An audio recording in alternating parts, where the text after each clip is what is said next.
Monsieur le Président, nous entendons parler de clubs. Club de Rome, club de Paris, club de partout. Nous entendons parler du groupe de 5, du groupe de 7, du groupe de 10, peut-être du groupe de 100, et que sais-je encore. Il est normal que nous créions notre club et notre groupe.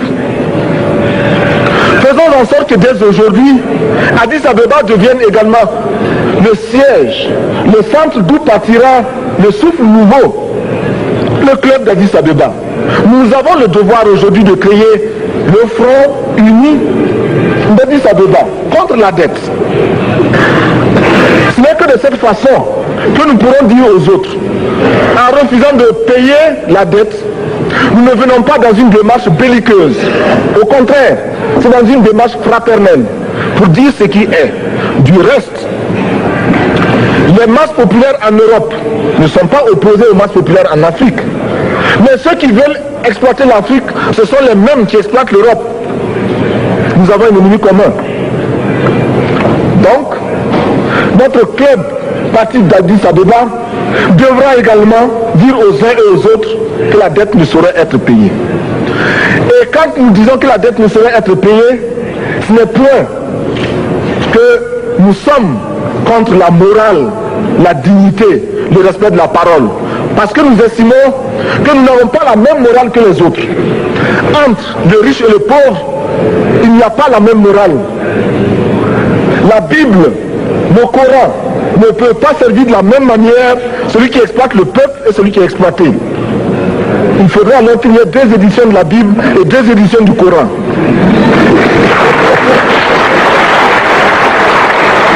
Nous ne pouvons pas accepter qu'on nous parle de dignité.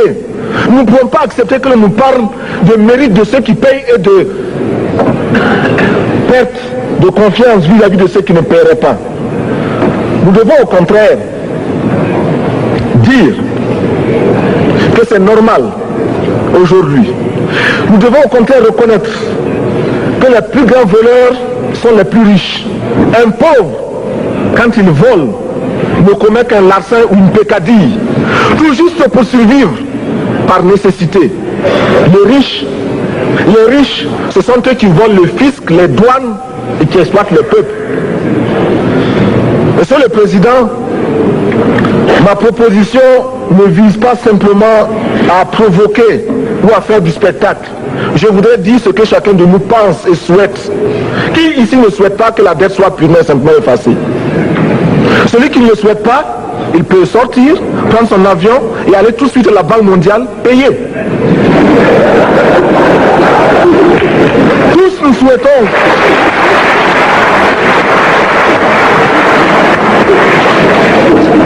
ma proposition n'est pas non plus, je ne voudrais pas que l'on prenne la proposition du Burkina Faso comme celle qui viendrait de la part de jeunes sans maturité, sans expérience. Je ne voudrais pas non plus que l'on pense qu'il n'y a que les révolutionnaires à parler de cette façon. Je voudrais que l'on admette que c'est simplement l'objectivité et l'obligation.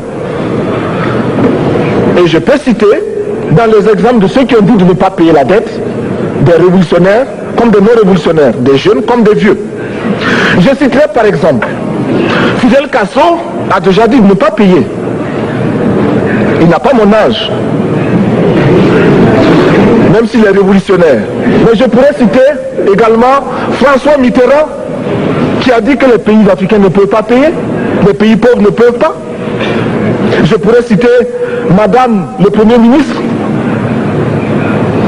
Je ne connais pas son âge et je m'en voudrais de le lui demander.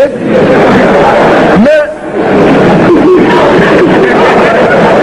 c'est un exemple. Je voudrais citer également le président Félix Houphouët-Boigny. Il n'a pas mon âge. Cependant, il a déclaré officiellement, publiquement, qu'au moins pour ce qui concerne son pays, la Côte d'Ivoire ne peut pas payer. Or, la Côte d'Ivoire est classée parmi les pays les plus aisés d'Afrique, au moins d'Afrique francophone. C'est pourquoi d'ailleurs il est normal qu'elle paye plus en contribution ici. Mais Monsieur le Président, ce n'est donc pas de la provocation. Je voudrais que très sagement, vous nous offriez des solutions. Je voudrais que notre conférence adopte la nécessité de dire clairement que nous ne pouvons pas payer la dette. Non pas dans un esprit belliqueux, belliciste. Ceci pour éviter que nous n'allions individuellement nous faire assassiner.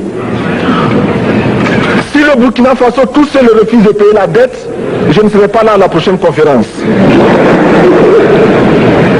Par contre, avec le soutien de tous, dont j'ai besoin,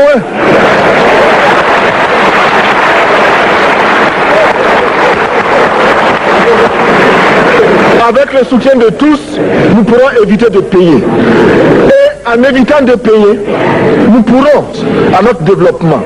Et je voudrais terminer en disant, chaque fois qu'un pays africain achète une arme, c'est contre un Africain. Ce n'est pas contre un Européen. Ce n'est pas contre un Asiatique. C'est contre un Africain. Par conséquent, nous devons également, dans la lancée de la résolution de la question de la dette, trouver une solution au problème de l'armement. Je suis militaire et je porte une arme. Mais Monsieur le Président, je voudrais que nous nous désarmions. Parce que moi, je porte l'unique arme que je possède et d'autres ont camouflé les armes qu'ils ont.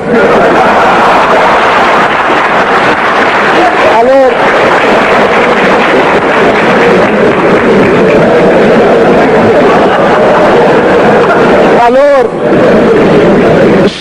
chers frères, avec le soutien de tous, nous pourrons faire de la paix chez nous. Nous pourrons également utiliser ces immenses potentialités pour développer l'Afrique, parce que notre sous-sol sont riches. Nous avons suffisamment de bras et nous avons un marché immense, très vaste, du nord au sud, de l'est à l'ouest. Nous avons suffisamment de capacités intellectuelles pour créer, ou tout au moins prendre la technologie et la science partout où nous pourrons les trouver.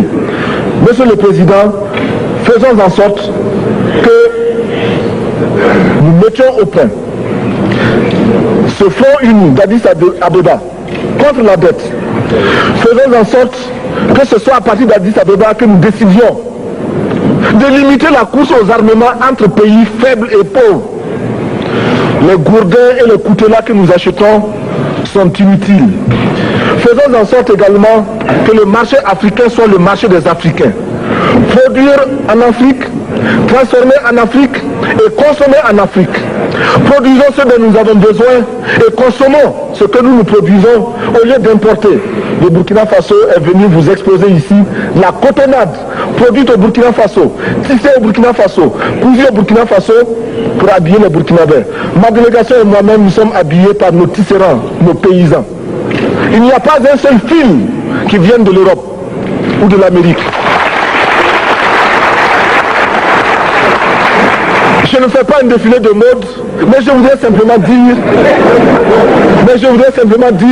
que nous devons accepter de vivre africain. C'est la seule façon de vivre libre et de vivre digne. Je vous remercie, Monsieur le Président. La patrie ou la mort, nous vaincrons.